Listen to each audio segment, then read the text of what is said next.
हरे कृष्णा। आज दोपहर की उनके दिल की बातें ये रहेगा टॉपिक और क्या हो सकती है वो बातें ये जानने की कोशिश करेंगे आज के रीडिंग से। टैरो भी देखेंगे, साथ ही साथ ओरेकल मैसेजेस शुरुआत करेंगे कार्ड शफल करके।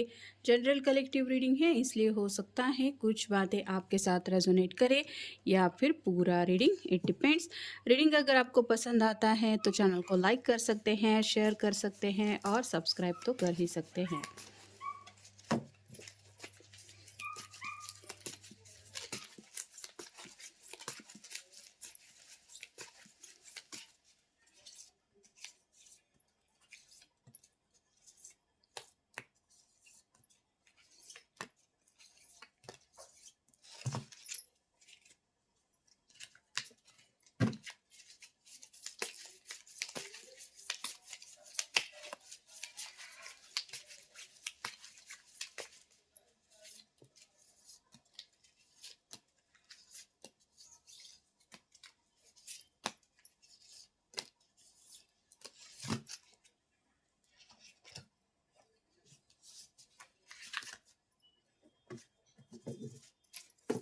पहला जो कार्ड मिला है वो है ten of cups, water sign Cancer, Scorpio या फिर पाइसेस। ये पर्सन इस सपने को साकार करने के बारे में सोच रहे हैं।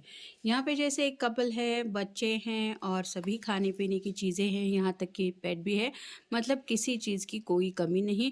ये पर्सन भी वैसे ही सोच रहे हैं कि कब आएगा ज़िंदगी में वो पल जहाँ पे किसी चीज़ की कोई कमी नहीं रहेगी। नेक्स्ट जो है वो है eight of swords, air sign, Gemini, Libra, Aquarius.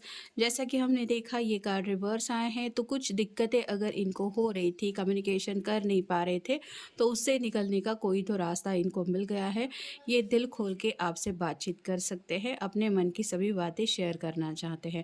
अगला कार्ड है व्हील ऑफ फॉर्चून का। समय को लेके अगर कोई इंतज़ार करने बैठ जाएगा कि सही वक्त आएगा तब हम फैसला ले लेंगे, तो वो सही पल कब आएगा ये किसी को भी पता नहीं होता। और यहाँ पे भी ये पर्सन को कहीं ना कहीं लग रहा है कि जैसे घर बसाने का भी शायद वक्त आ गया है, क्योंकि यहाँ पे घर के पास ये व्हील जो है वो रुक रहा है और उसके आगे जो आने वाला है वो है हार्ट। मतलब दिल की ख्वाहिशें पूरी होने की ये सही समय की टाइमिंग हो सकती है, ऐसा इनको लग रहा है। अगला कार्ड है द चैरियट का, कैंसर का कार्ड है। कर्क राशि, ज़िंदगी में मूव ऑन करना तो है, मतलब अब कंफ्यूज होके फ़ायदा नहीं है, क्या करूँ क्या ना करूँ, ऐसे अगर करते रहेंगे तो यहीं पे फंसे रहेंगे। ये बात उनको समझ में आ गई है, तो किसी तो दिशा में आगे बढ़ने का इन्होंने फाइनल फैसला किया है।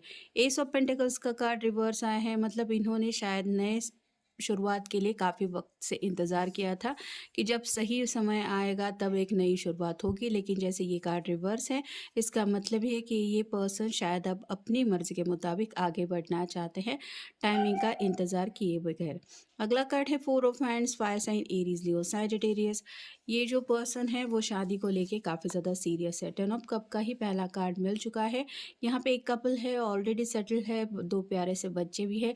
तो ये सपना अगर पूरा करना है तो उससे पहले शादी तो करनी होगी, और ये पर्सन सीरियसली शादी को लेके कुछ सोच रहे हैं। हो सकता है रिसेंटली किसी के शादी में ये जाके आए हैं, कोई फ्रेंड हो सकता है, कोई रिश्तेदार हो सकता है, वहाँ पे भी इनको लेके लोग सवाल जवाब कर रहे थे। और इस पर्सन ने भी शायद सीरियसली अपने दिल से पूछा कि आखिर मुझे भी तो शादी करनी है कि नहीं, तो कहीं ना कहीं कमिटमेंट को लेके अब ये तैयार है। अगला कार्ड है five of cups, water sign, Cancer, Scorpio, Pisces. इनको एहसास हो रहा है कि ऑलरेडी कई सारा वक्त हाथ से निकल चुका है। जैसे एक बार अगर ये कप छलक जाए तो उसमें जो कुछ भी रखा है उसको हम दोबारा कैप्चर नहीं कर सकते, वो ज़ाया ही गया है। लेकिन अभी भी टू ऑफ कप की एनर्जी में जुड़ा जा सकता है। अभी भी ड्रिंक्स की यहाँ पे एक बॉटल पड़ी है, खाने पीने की चीज़ें हैं, तो ये खुशियाँ भी ज़िंदगी में आ सकती हैं। तो दुख में कितना ज़्यादा वक्त बिताएंगे या फिर जो हाथ से निकल गया है उसके बारे में अब सोच के फ़ायदा नहीं, ये बातें उनको समझ में आ रही हैं। तो बीते वक्त से इन्होंने कोई तो सबक ले लिया है। अगला कार्ड है द हैंगमैन का। स्टक अगर फील कर रहे हैं तो उसका कुछ तो सॉल्यूशन निकालना पड़ेगा। आखिर कब तक ऐसे ही स्टकनेस की एनर्जी में रहेंगे, या फिर क्या ऐसा ही रहना सही है, ये वो समझ चुके हैं। और फाइनल कार्ड है two of pentacles, earth sign, Taurus, Virgo, Capricorn. यहाँ पे इन्फिनिटी सिंबल है जो बताता है ट्विन फ्लेम के रियूनियन की इन्होंने शायद काफ़ी ज़्यादा राह देखी है।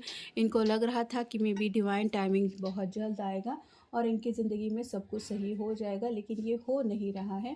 जिस वजह से आप कह सकते हैं कि इनको जो इम्बैलेंस की एनर्जी महसूस हो रही है, उसी वजह से ये पर्सन कोई फ़ैसला लेना चाहते हैं। अब देखते हैं ओरेकल कार्ड्स हमें क्या बताते हैं।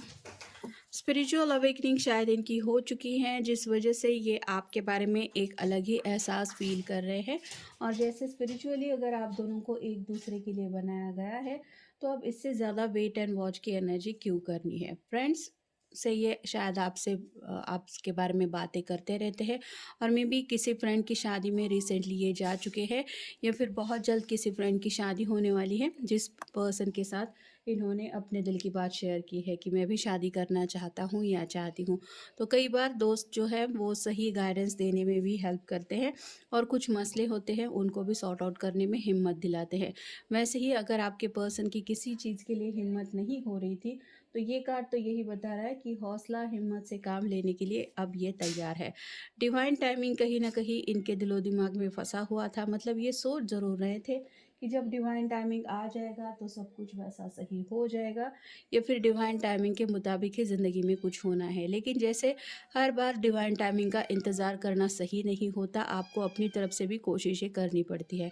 एंग्जाइटी जो है वो उनकी तरफ से काफ़ी ज़्यादा बढ़ रही है, मतलब अब बीता हुआ जो वक्त है, जो समय हाथ से निकल गया है इस डिवाइन टाइमिंग के इंतज़ार में, उस बात को लेके इनको काफ़ी ज़्यादा चिंता सता रही है कि न जाने अब मेरी ज़िंदगी का आगे क्या होगा।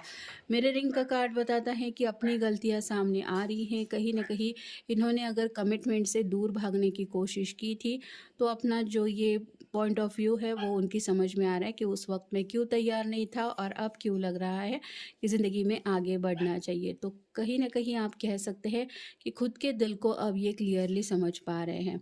स्टकिंग अप का कार्ड यही बताता है कि कब तक ये जो बॉक्स है उसको हम ऐसे ही अनपैक रहने देंगे कि पता नहीं इसमें क्या है। इस सोच-सोच के परेशान होने से अच्छा है कि चलो एक बार इसे ओपन करके देख लेते हैं। तो वैसे ही ये पर्सन भी अगर स्टक फ़ील कर रहे हैं, किसी फ़ैसले तक नहीं पहुँच पा रहे क्योंकि ये हैंगमैन का कार्ड मिला है, तो कुछ न कुछ तो कोशिश करनी पड़ेगी। आखिर कब तक ऐसे ही हालत में बैठना सही है, ये वो समझ गए हैं। डिवाइन इंटरवेंशन का कार्ड बताता है कि डिवाइन से इन्होंने काफ़ी ज़्यादा हेल्प लेने की कोशिश की है। हो सकता है अफ़र्मेशंस, मैनिफेस्टेशंस, या फिर आप कह सकते हैं कुछ ऐसे भी उन्होंने स्पेल कास्ट वगैरह करने की कोशिश की, जहाँ पे उनको लग रहा था कि अचानक से सब बातें उनकी ज़िंदगी में क्लियर हो जाएंगी, इनको कुछ करने की ज़रूरत नहीं पड़ेगी, लेकिन ऐसा हुआ नहीं है। फॉर द मनी, अब पैसों को लेके भी इनको जो एहसास हो रहा है कि जैसे प्यार को पाना ज़रूरी होता है, वैसे ही फाइनेंशियल बातों की तरफ भी ध्यान देना ज़रूरी होता है। कई बार कुछ लोग होते हैं जो पैसों के पीछे भागते भागते प्यार के रास्ते से कहीं दूर गुम हो जाते हैं, वैसे शायद इनके साथ हो गया था। इमोशनल रोलर कोस्टर पे फ़िलहाल ये पर्सन है, मतलब पुरानी बातें भी इनके मन में आ रही है, साथ ही साथ आने वाले ज़िंदगी को लेके भी ये सपना देख रहे हैं। कहीं न कहीं शादी-ब्याह के सपने भी मन में चल रहे हैं, और एक नई शुरुआत करने को भी ये काफ़ी ज़्यादा एक्साइटेड है। और अब दिल में ऐसा लग रहा है कि जैसे मैं कितनी बातें कह सकता हूँ या कह सकती हूँ, मुझे कह देनी चाहिए, क्योंकि ये जो ब्लॉकेजेस थे 8 ऑफ सॉर्ड्स के, कि मैं कैसे कहूँगा या कैसे कहूँगी, इस बात से कहीं न कहीं निकलने का कुछ तो रास्ता उनको मिल गया है, जिस वजह से ये अपने दिल की हर एक बात आपसे शेयर करना चाहते हैं, और आपको अपनी ज़िंदगी का एक इम्पॉर्टेंट हिस्सा बनाना चाहते हैं। इसी बात को लेके कुछ बातचीत करने की इनकी ख्वाहिश है। तो ये था आज का रीडिंग, जनरल रीडिंग है। आपके साथ जितना रेजोनेट हो उतना ले लीजिए। मिलेंगे नेक्स्ट रीडिंग में।